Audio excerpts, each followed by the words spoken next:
dépasser la pensée pour atteindre la sagesse. Mais qu'est-ce que la sagesse ? La sagesse est un état d'esprit dans lequel le savoir est acquis par l'expérience. Le sage, étymologiquement, sait. Et sa connaissance est si large qu'il n'a pas besoin de se raccrocher sans cesse à elle. Il est capable de la mettre de côté, car elle est indéniable. Ainsi, le jugement des autres, du monde qui nous entoure, n'a plus sa place dans la sagesse.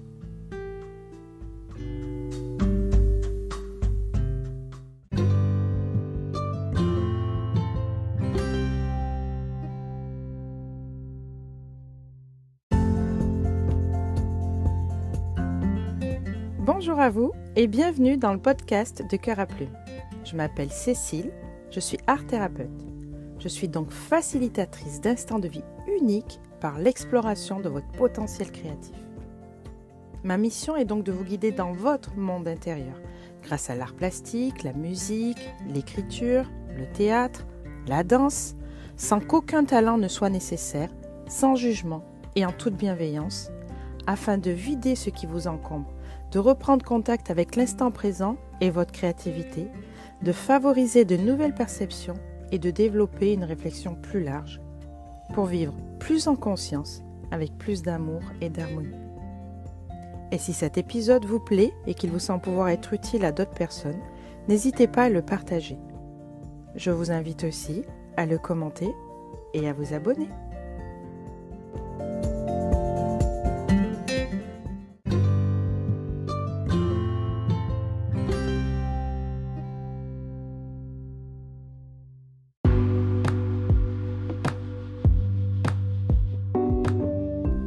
Dépasser la pensée pour atteindre la sagesse, c'est d'abord penser à ne penser à rien.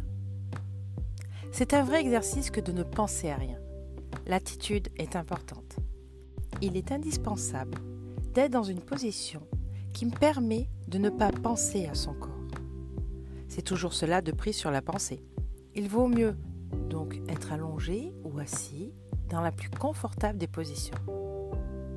Ensuite, il vaut toujours mieux, pour se faciliter la tâche, au moins au début, être dans un environnement où le calme extérieur favorisera le calme intérieur. Un environnement lisse, sans prise pour le regard. Et cela ne doit pas être non plus un environnement qui questionne. Éloignez les dossiers, les bibliothèques et, évidemment, les écrans. Quoi qu'il en soit, il vaut mieux fermer les yeux pour ne pas s'alimenter en matière à réflexion. Il est plus difficile de fermer ses oreilles. Ensuite, il faut se remettre en situation, adopter l'attitude avec régularité. C'est nécessaire pour parvenir à muscler sa capacité à ne penser à rien. Pour cela, le temps de transport en commun quotidien peut être un lieu idéal. 2 fois par jour, le rythme rêvé pour s'entraîner. Par ailleurs, c'est la fréquence des tentatives et l'intention de se familiariser au calme intérieur qui sont essentielles. Dans la vie quotidienne, on peut également provoquer couramment cette absence de pensée, en la traduisant en absence de jugement. Ainsi, il s'agit de remettre en cause chaque pensée systématique, de ne jamais relâcher sa volonté de voir la vie autrement.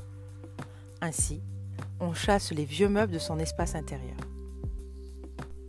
Dépasser la pensée pour atteindre la sagesse, c'est ensuite saisir le calme qui nous habite.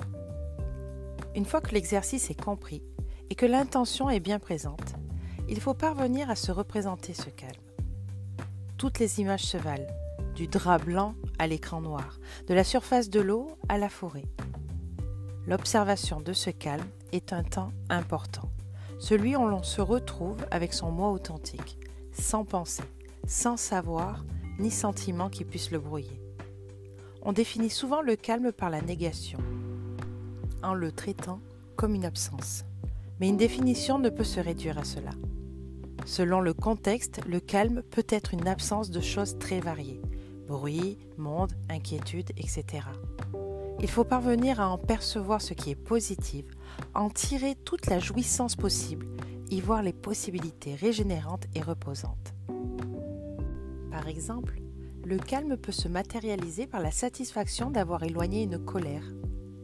Dans le cas de l'exercice où l'on ne pense à rien, le calme est simplement légèrement coloré par cette absence de colère. Cet apaisement flotte en arrière-plan, mais ce n'est pas l'objet de notre pensée au moment où, précisément, pour atteindre la sagesse, nous tentons de ne penser à rien. Le calme peut également être saisi malgré nous. Il faut apprendre à identifier les moments de calme qui nous arrivent sans que nous les ayons particulièrement souhaités.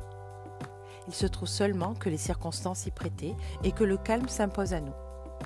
Il faut alors l'accepter, le contempler et en tirer les enseignements et les bénéfices. Dépasser la pensée pour atteindre la sagesse, c'est, enfin, définir sa propre sagesse. Dépasser la pensée pour atteindre la sagesse, cela implique d'avoir pratiqué l'absence de jugement et la remise en question permanente de notre propre pensée. Pour atteindre la sagesse, il faut d'abord en énoncer notre propre définition. Par rapport à quoi, à qui se situe-t-elle ? Quels sont les efforts que nous devons fournir ? Ils peuvent être de tout ordre.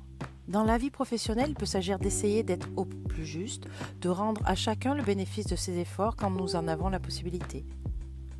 Dans la vie familiale, c'est pratiquer l'amour inconditionnel, avec évidemment une absence de jugement. Tenter de ne pas projeter ses rêves et ses envies sur ses enfants, mais tenter d'en faire des êtres libres. C'est pratiquer l'éducation la plus autonomisante possible.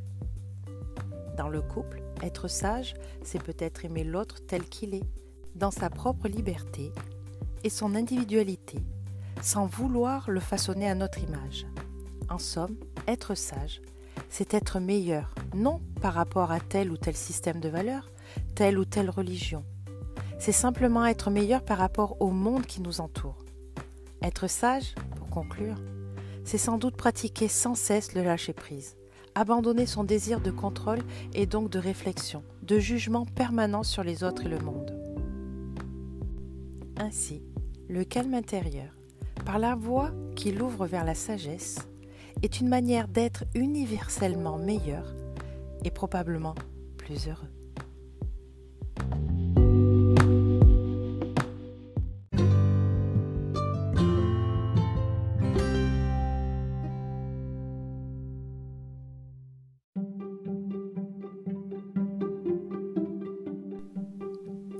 Si la pensée est nécessaire, il faut savoir la mettre de côté momentanément et trouver la force d'exister sans elle.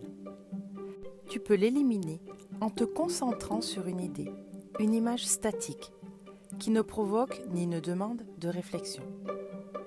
L'idéal étant de visualiser ton esprit, ton espace intérieur, sans pensée, et de te contenter de le contempler. Être sage, c'est être meilleur.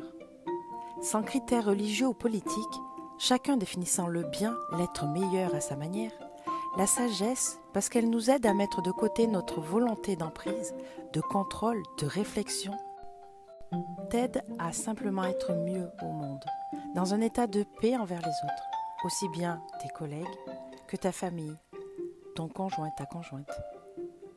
Et comme toujours, si tu le souhaites, si tu en as besoin, si tu ne sais pas par où commencer, je suis là pour t'accompagner à faire le premier petit pas pour apaiser ton âme à l'intérieur de toi.